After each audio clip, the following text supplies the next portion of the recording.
I'll try to share my screen and see if it's working. Good evening. Welcome everyone to the final webinar of the Together for the Planet, Youth, Faith and the Climate Crisis series, hosted by the International Youth Alliance for Peace. I'm Inoka Korithuako, Chairperson of the Oversight Committee on Interfaith Circle at IYAP, and I will be your host and the moderator for today's session. We are excited to connect with all of you as we go live to make this session engaging and insightful.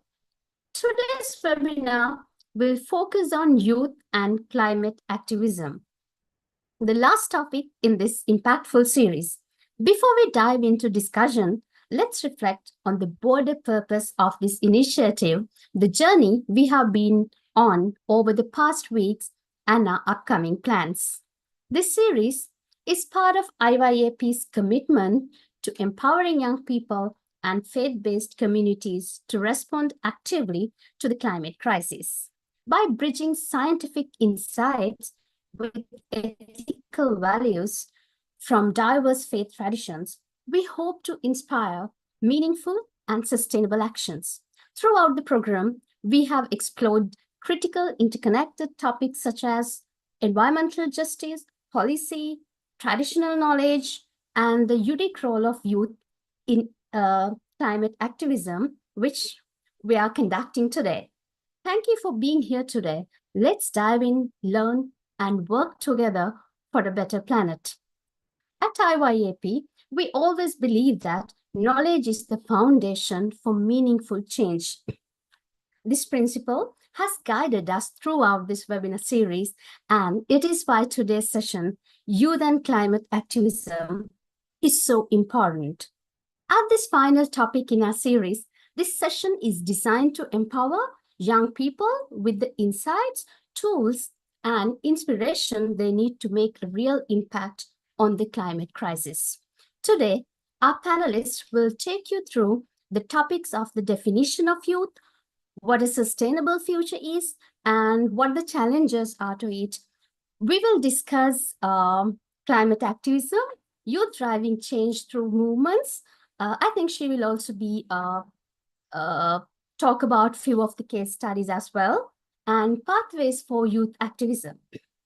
With this framework, today's discussion aims to equip us with a deeper understanding of the barriers and solutions to achieving a sustainable future, underscore the urgency of the climate crisis, and highlight the ways youth can and are driving transformative change towards a just and equitable world. A special note for all participants: attendees who join 6 out of the 7 webinars in this series will receive a certificate recognizing their dedication and commitment to the program. As you are aware, we have already covered the topics on the science of climate change, climate justice, the role of faith communities in environmental advocacy, traditional knowledge, and indigenous peoples' rights, and faith and ethics in climate policy, circular economy, and sustainable business models over the last 6 weeks. But for today, we are focusing on youth and climate activism. It is our honor today to introduce Ms. Savitri Perumal, who brings a wealth of knowledge and passion to our session. She is a passionate researcher and environmental advocate pursuing a master's in globalization, environment, and social change at Stockholm University in Sweden.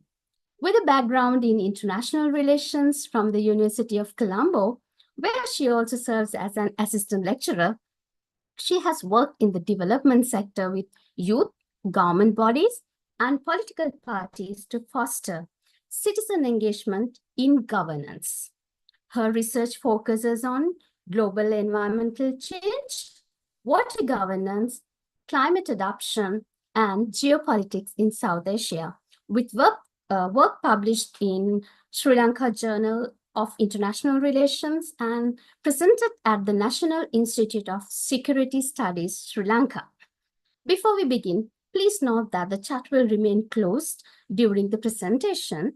Once the presentation concludes, the chat will reopen for an open discussion, allowing you all to share your thoughts and ask questions. Thank you for your understanding as we work to keep this session focused and engaging. I'm pleased to now hand over the floor to Ms. Sella Perumal, who will lead us in today's session, Youth and Climate Activism. Ms. Sella Perumal, the floor is yours. Thank you, Inoka. Thanks for that kind introduction. Thank you for inviting me, first of all, to talk to you all about something that I'm very passionate about and something that I'm currently learning about as well. So I take this opportunity as my sort of contribution, as part of my contribution as well to this global discussion on climate change. So let me first share my screen.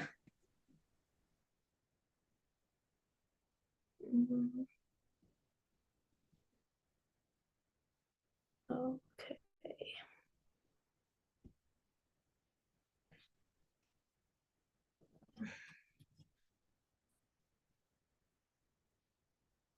Oh my gosh, give me a second. I think all right, now it should be okay.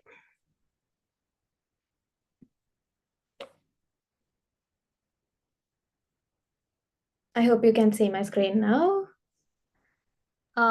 Yes, you can put that into presentation mode, I guess. Yeah. It's been some time that I'm using Zoom, so I've lost touch. So forgive me for that slight technical error. So okay. I'll be talking to you all about youth and climate activism, driving change for a sustainable future. So let's sort of try to unpack today's topics, right? I'll be talking to you about youth. Let's just unpack who youth are first, and then let's talk about climate activism, and then let's talk about youth driving change, and let's also unpack what we want by a sustainable future as well. Well, it's up to us to sort of define the sustainable future that we want. So let's go into unpacking that as well today. And I'll also be talking to you, like Inoka said, about few grassroots movements, environmental movements, some youth movements from global level, and also from one from Sri Lanka as well. So yeah.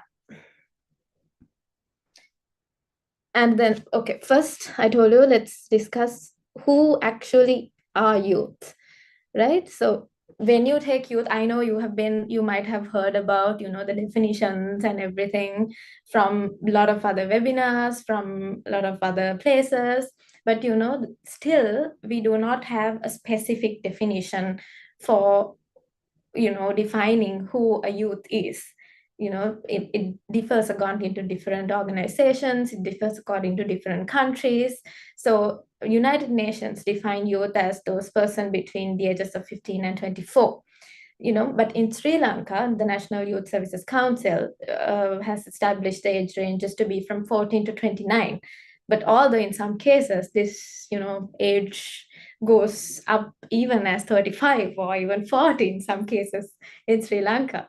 So when it comes to youth, we talk about, youth engagement. It's important to get youth to, youth to voice their concerns and all of this. So do you actually think youth are a significant community and an age group? And what is their significance when it comes to climate? Right? So when we take specifically the climate issue, UNDP says that a child born in 2021 who is in their ages of youth in this time today, they will face 7 times as many heat waves than adults. They will face 3 times as many droughts than adults. And they will face 2 times as many wildfires as adults.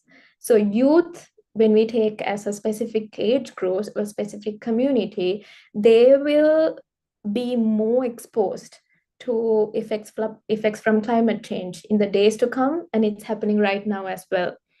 So And it also, UNDP has found out that young people tend to support bold and very controversial climate policies than those who are above 18 years of age. So UNDP supports and encourage the inclusion of youth in decision making process in an environmental governance process across the globe. So yes, if you think, what if you are wondering whether youth actually is a significant community, yes, because they are living through these undesirable climate experiences, and they are ready to take their stand from a lot of incidents that we will be talking about today. So yes, they are significant, and they should be given a chance to make decisions for themselves. Then let's talk about what is the sustainable future. Right? We always talk about sustainable development. We always talk about sustainability. What is the sustainable future that we all want? So United Nations talks about this triple planetary crisis, right? So they have adopted this concept called triple planetary crisis that we all are going through today, with the intersection of climate change, nature and biodiversity loss, and pollution and waste. These three aspects are intersected, and the whole planet is in a crisis, that they say, right?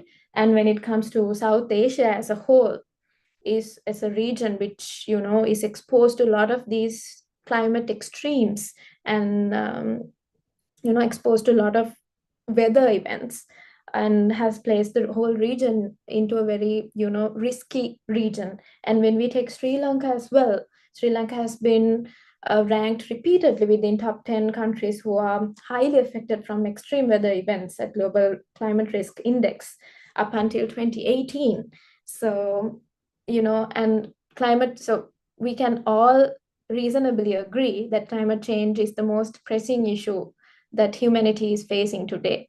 And human activities are the main driver of this exponential climate change. Climate change can happen naturally as well, but they have cycles, natural cycles that the earth goes through. But this exponential climate change that is happening today is mainly driven by a lot of human activities. So these human activities pose a challenge for these sustainable futures that we aspire to gain, right? It poses challenges to water and food security, and supplying this water and food demands of a growing population. So the population is growing drastically in the world today. So there is a problem of supplying the necessary food and water to this growing population. So in these terms, the idea of a sustainable future is at risk, right? So when it comes to food specifically, the discussion earlier was that we are not producing as much as food for the growing population. But right now, the discussion is that we are producing enough, but are we supplying it properly?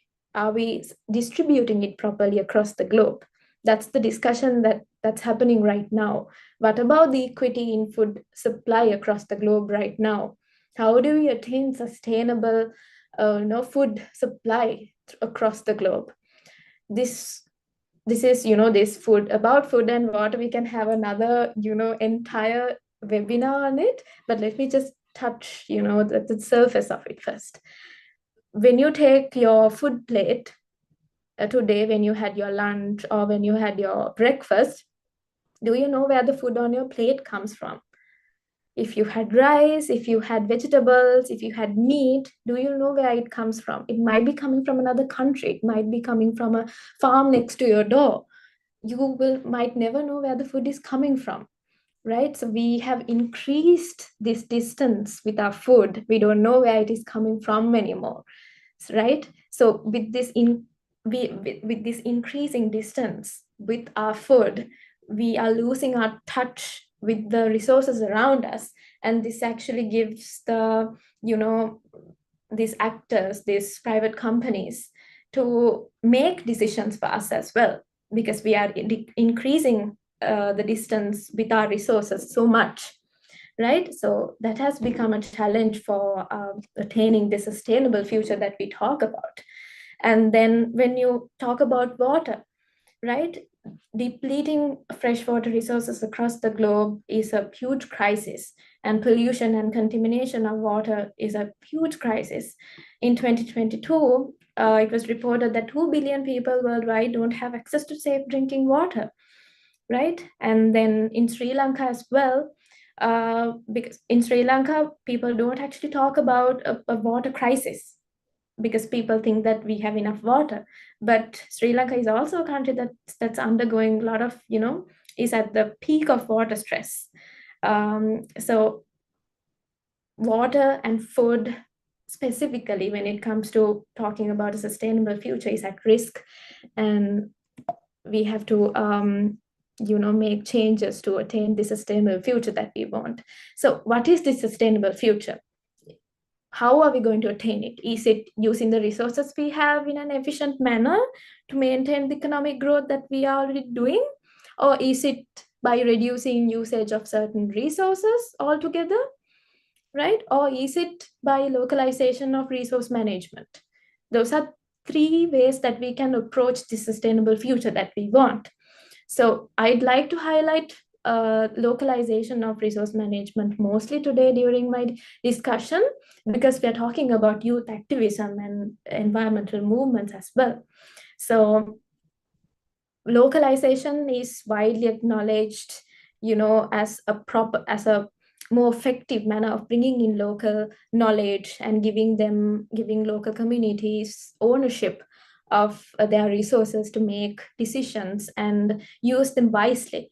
So that's where we can bring in local agency and individual agency into resource management and climate governance, right?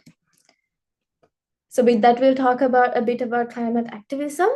So activism in the sense is about campaigning to bring about, social, systemic, and political change, right? These acts of activism have brought in a lot of environmental movements across the globe, and a lot of authors and a lot of people who have researched on environment say that environmental movements have been described as the most comprehensive and influential movement of our time, right? And these environmental movements have worked towards several goals. It might be on conservation, it might be on efficiency of using resources, it might be also on creating environmental justice. I think you have learned a bit about environmental justice before in other webinars. So, and then these environmental movements have taken a center stage today. There are a lot of youth movements, there are a lot of grassroots movements, there are, these are globally, regionally expanded, and even within each country we can find these environmental movements. So let's talk about youth driving change through youth movements, grassroots movements, and I'll talk a bit about the Sri Lankan case study as well.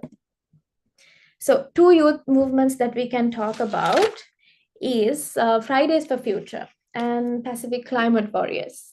So you guys might be familiar with these movements, but let's unpack the kind of strategies that they use and the kind of mission that they're working towards.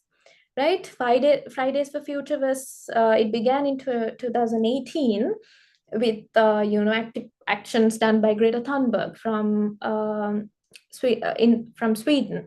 She started this, climate strikes in Sweden, and their demand was to compel governments and institutions to recognize climate change as an emergency and to act accordingly.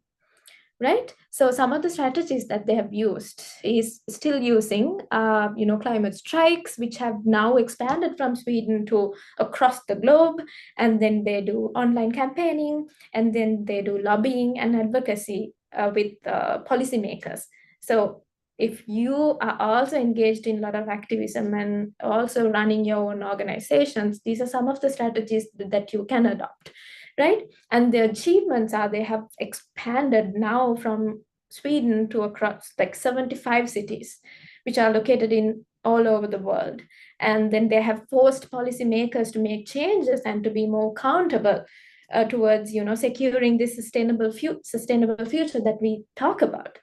And then let's talk about Pacific Climate Warriors, right? It's also a youth-led grassroots network which started in 2013, and in the Pacific Islands, working with grassroots communities for they talk about climate change. And they organize workshops, capacity building programs for youth to raise their voices about their region's climate urgency. Because this particular region is undergoing a lot of change due to climate issues, and they want to specifically make the developed countries accountable for making amends to this climate crisis. And then one thing that's important that we should note in their particular movement is the structure that they have formed. They have a secretariat, they have a council of elders. Council of elders have a lot of backgrounds to their culture and their social values that they come from. And then they have volunteers they're working from, and they're working with the diaspora, they're working with youth, and they're working with grassroots organizations, grassroots communities from a lot of different countries. So the kind of structure they have formulated over time, and they're partnering with this 350 organization as well. So starting as a grassroots organization, they have moved far beyond with working with other countries, working with a region of interconnected networks to make their voice heard.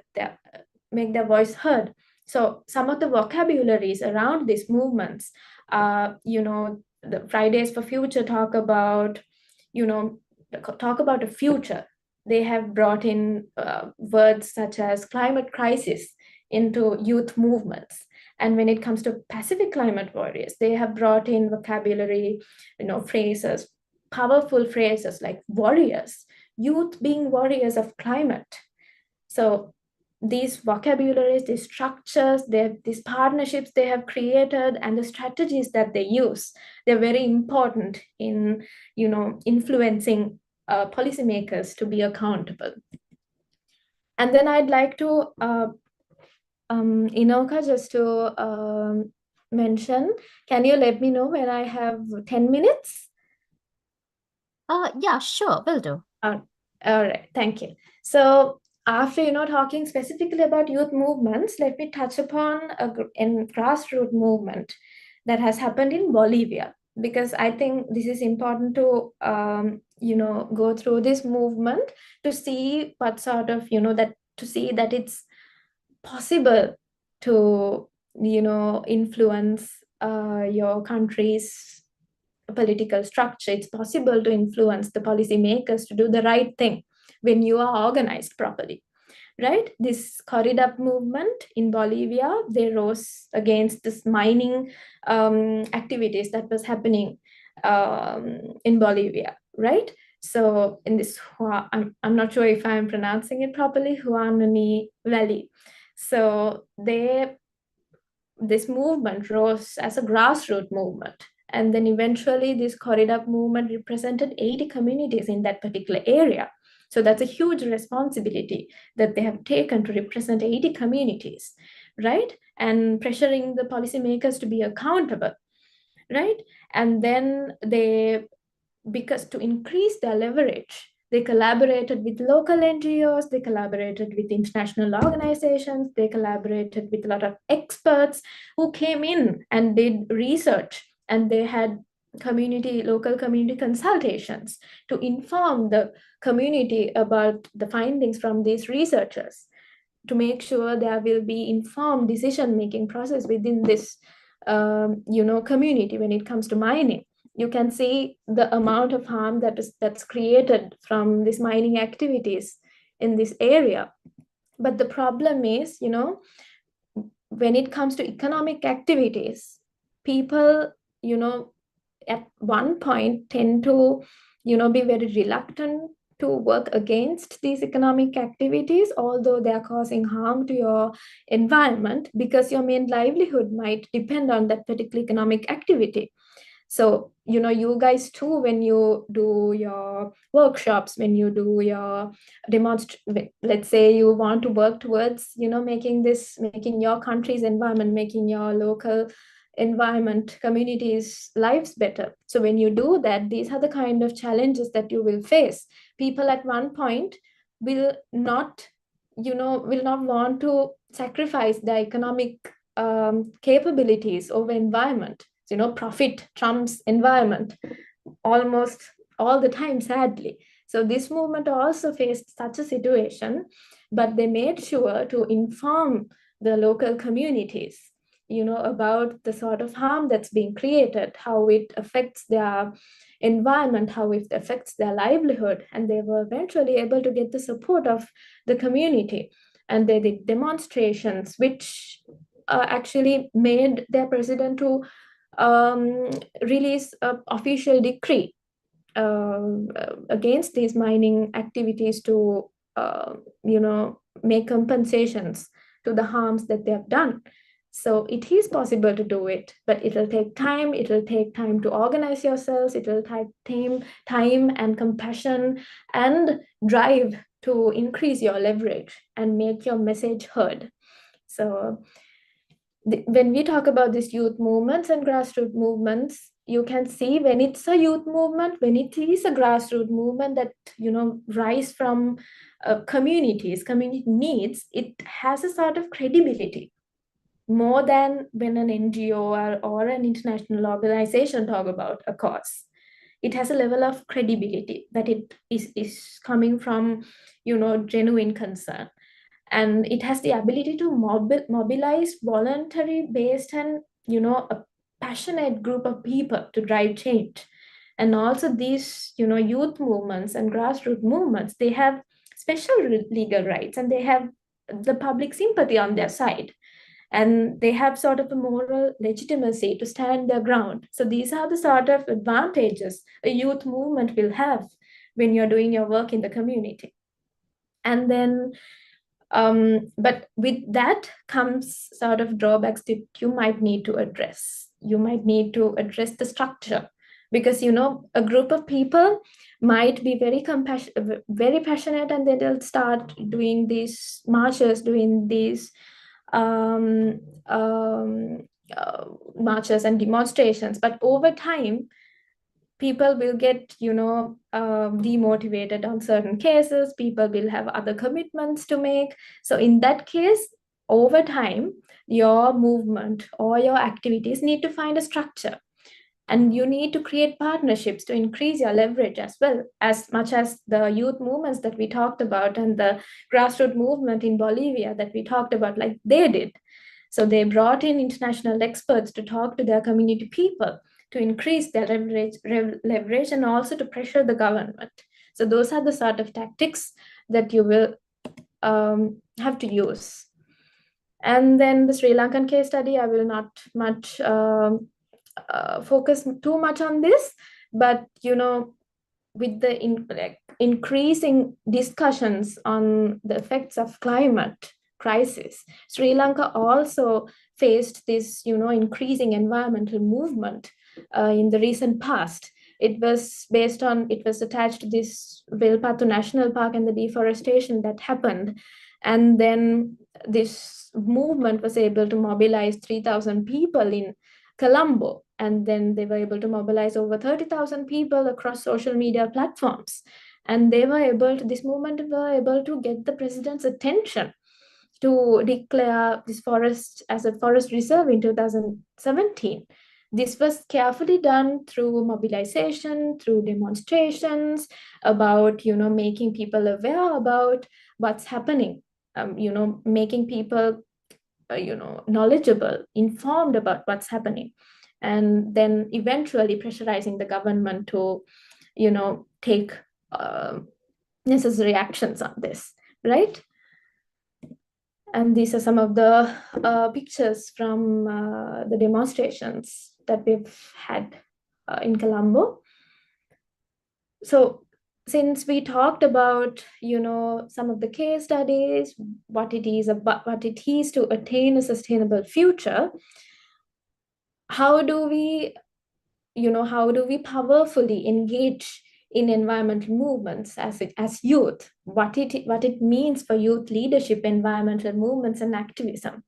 First of all, it's important for you to be knowledgeable, be informed, be updated about what's going on in the world, be updated about what's going on in the next country, be updated about what's going on in the region. And first and foremost, as I told you, youth are the people who have lived experiences about effects from climate change, from harms from climate change. So it's important to be knowledgeable, and it's important to message those lived experiences. And the second one is commitment, your passion, making sure that you're aware about what's happening around you, right? This is what's most lacking in our world today, not distancing yourself about what's happening to your own community, having that compassion towards what's happening around you. And then community and collaborations, to be able to mobilize your friends, to be able to mobilize a community around you, and also to collaborate with others to increase your leverage, to make your influence expanded. And let me talk about some of the avenues for youth participation. It's yeah, yes. So we talked about the case studies, what are the sort of movements, what are the sort of activities that youth are doing across the world.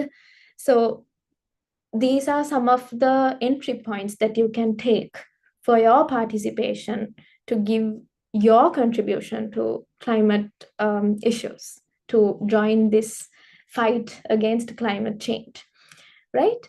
So first and foremost, the first layer is being informed. So like I said, this is where the ground for proactive action is laid.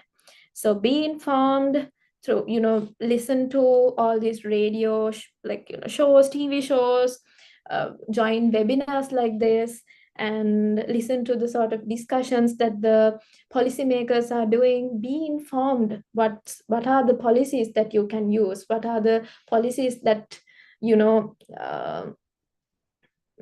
that make sort of ensure your rights, your environmental rights. Be informed about them. So that's the first sort of participation, first layer of participation that you can do.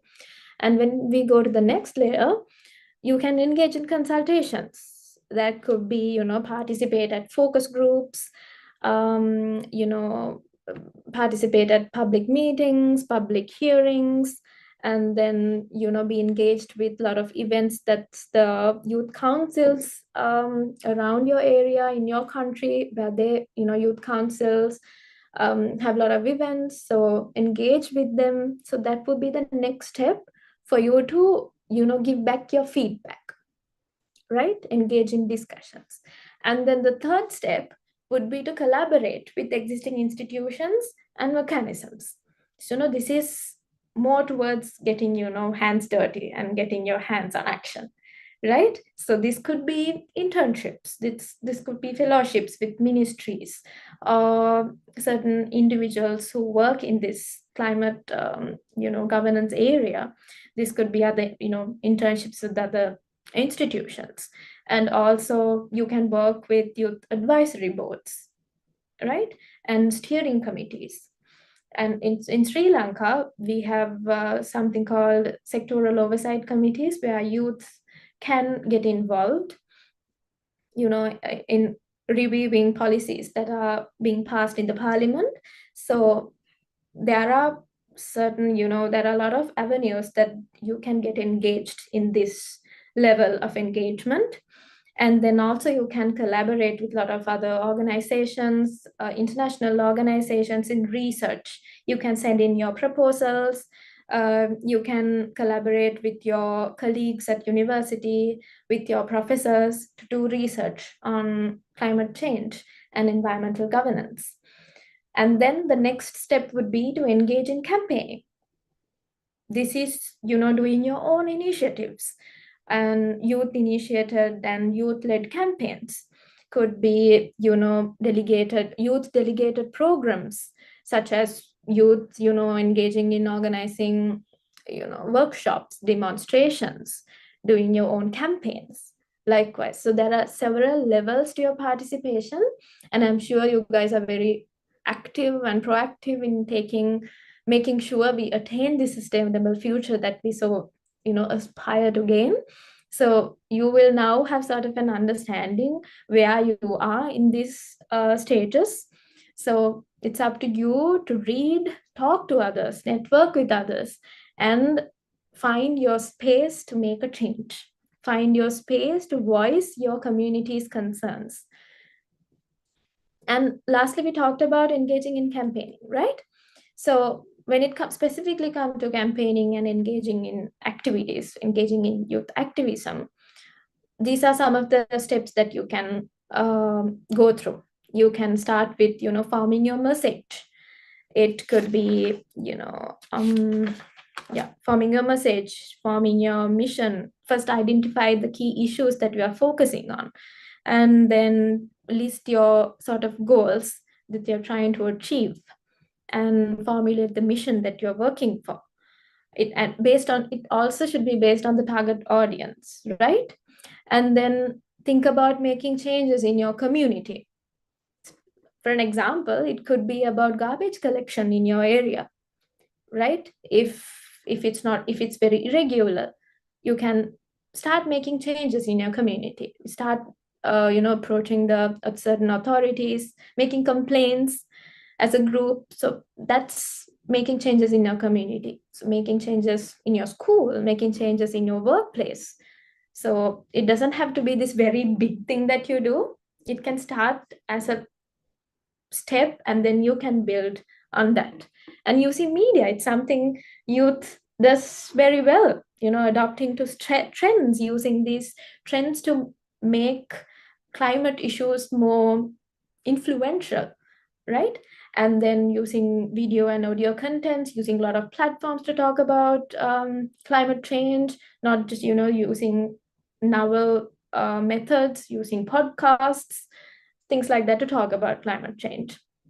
And influencing lawmakers this actually depends on each country's democratic space as well. So in certain countries you might not be able to, your space to influence the decision makers or the policy makers would be very low. But in some countries the democratic space would be very open. It depends. So depending on your own country's own community's contexts, you can start making your strategies. It could be demonstrations, it could be marches, it could be also making research documents, making policy proposals, right? And then you can also engage in fundraising. Once you have started your strategies of engagement to fund them, you can do your own fundraising activities. So those are some other things that you can do. And yes, I've reached the end of my presentation, but I just want to say at the end of the day, it is about not distancing yourself from your surroundings, being aware about what's going around you, and develop the ability to find the space where you can engage. Thank you.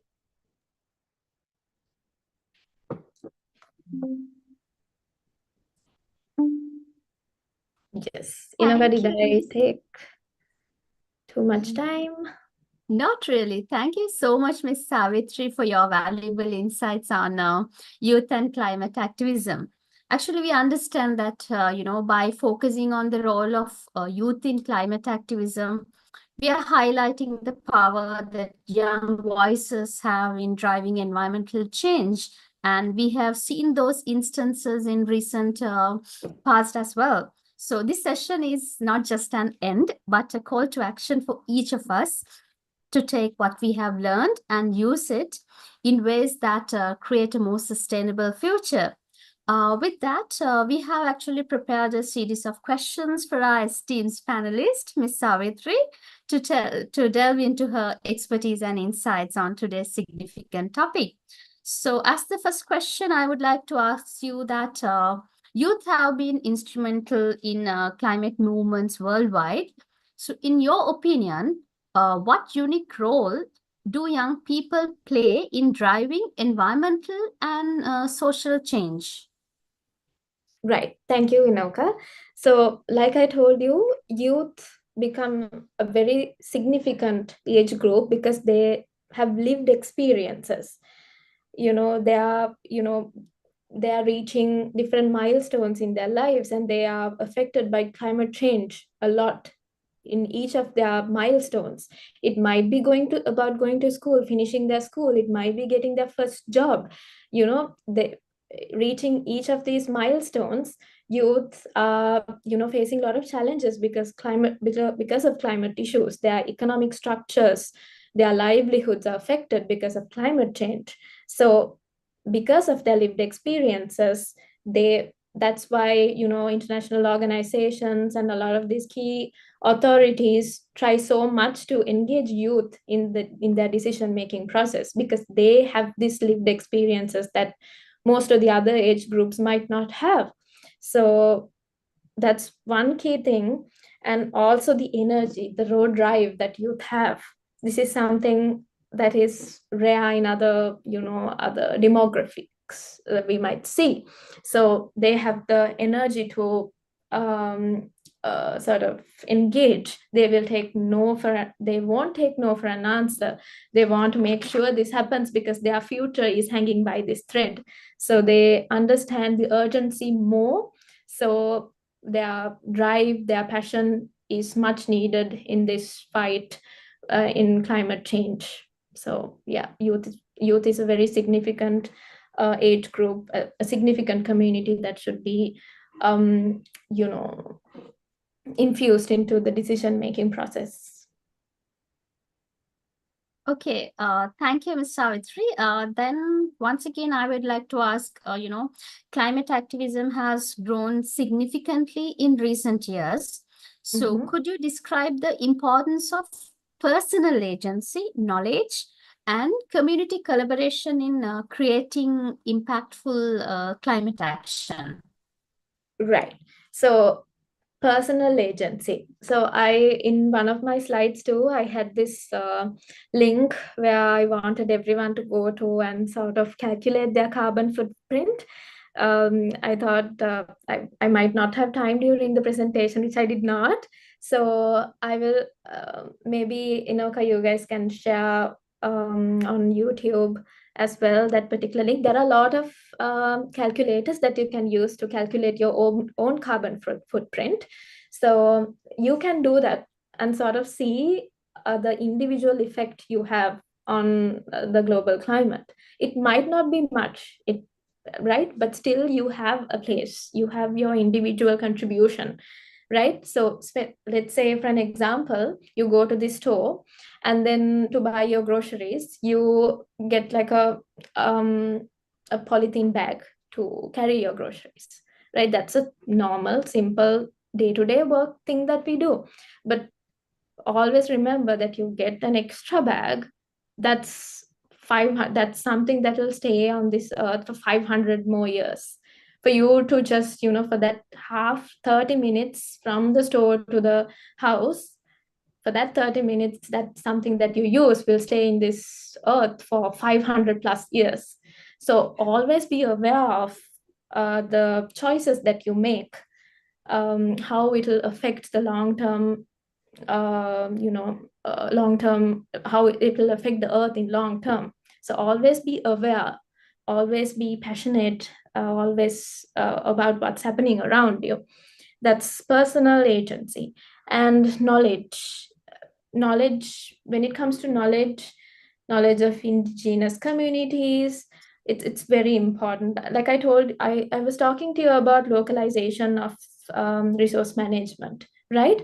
So let's take different communities. When it comes to different countries, these different communities have their own methods of using their resources. When it comes to water, they have own norms, own values, own religious and cultural systems that they have built.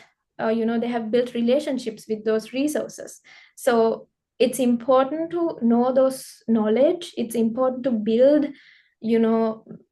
resource management systems and institutions and mechanisms on that knowledge. It's very important. So that's something I wanted to touch upon. And also for youth to learn about, climate change, to learn about policies, to be knowledgeable, and to make sure, when you meet someone who is a climate change who deny climate change, you must be able to stand your ground, and you must be able to make your points carefully. So you must be knowledgeable in that sense as well. And then community collaborations, like I told you, when it comes to your actions, it's important there are, more the merrier. It's important there are more people who are talking about this. It's to gain credibility, it's to increase your leverage, it's to increase expertise. Two heads are better than one head, right? There'll be a lot of ideas and a lot of expertise coming in. One person will know a lot about water, one person will bring in ideas from their backgrounds in science, one person will bring ideas from their background in law. So it's to increase expertise and to make sure there's collective actions toward achieving this sustainable future we talk about. Yeah. I hope Yeah, I actually, answered the question. yes. Actually, we had a separate webinar for the knowledge of indigenous people and their rights. So what you said is true, and we understand that very well because we had that session earlier. Oh, great. Oh, yeah, yeah, yeah. So my next question is like I would prefer to have a brief, the quick answer for this. Building a sustainable future is a complex goal with varying challenges in different regions. So could you share your thoughts on the main obstacles to achieving food and water security in the global north versus the global south?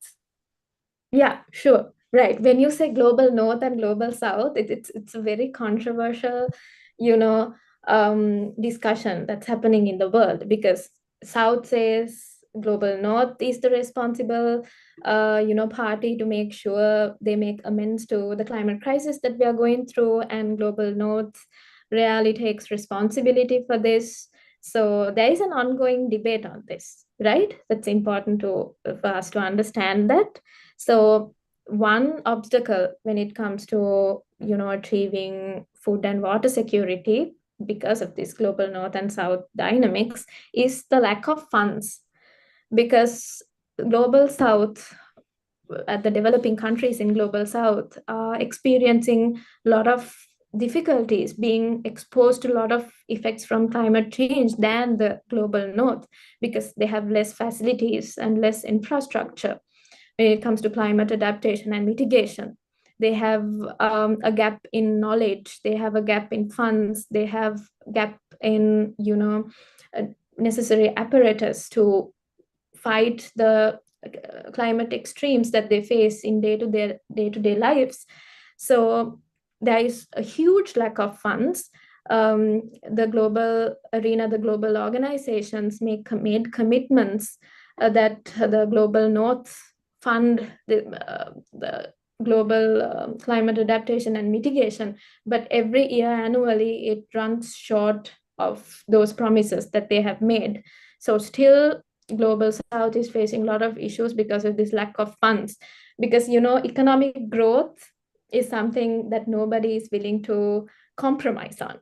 So even global south, they want to maintain the economic growth while making sure that the environment is taken care of. Mostly in practical terms, what happens is, as I told you, profit trumps environment all the time. That's the sad reality we are living in. So for developing countries in the global south to make sure that they are addressing these environmental issues, there needs to be some sort of a responsibility taken from the global north.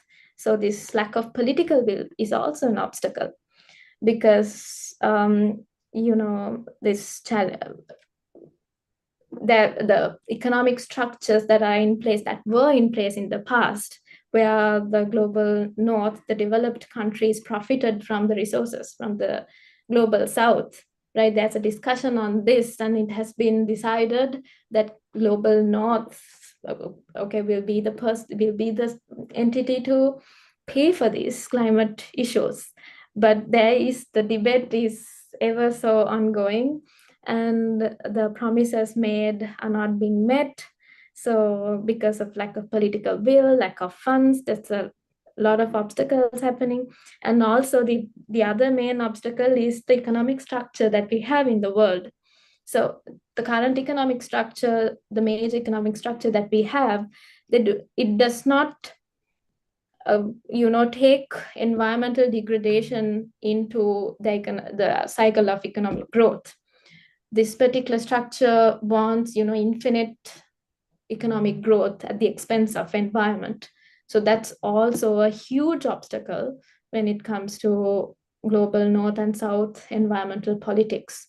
So lack of funds, lack of political will, and the economic structure that we have in the current world, those three are the biggest obstacles, as I see, to this global north and south environmental politics and addressing the environmental issues. Yeah. Okay, thank you so much, Ms. Savitri. Well noted, and we thank you for your timely explanation on those three questions. So, on behalf of everyone, I would like to extend our sincere gratitude to Ms. Savitri Sella Peruma for sharing such valuable insights and expertise today. Your contribution has enriched this session, making it both highly informative and deeply thought-provoking. We truly appreciate your time and helping us to gain a better understanding of youth and climate activism. A heartfelt thank goes to our audience for their active participation today, and hope to have your engaging questions for the Q&A session as well. Lastly, a special thank goes to our coordinators for their hard work in organizing this successful event. Their efforts behind the scenes made this session possible and impactful. So thank you for joining us today. This brings our live session to a close, but we invite you to stay tuned as we continue our recorded Q&A session. We appreciate your participation and look forward to welcoming you to our future initiatives. And updates will be shared on our social media platforms, so be sure to follow us for the latest announcements. Thank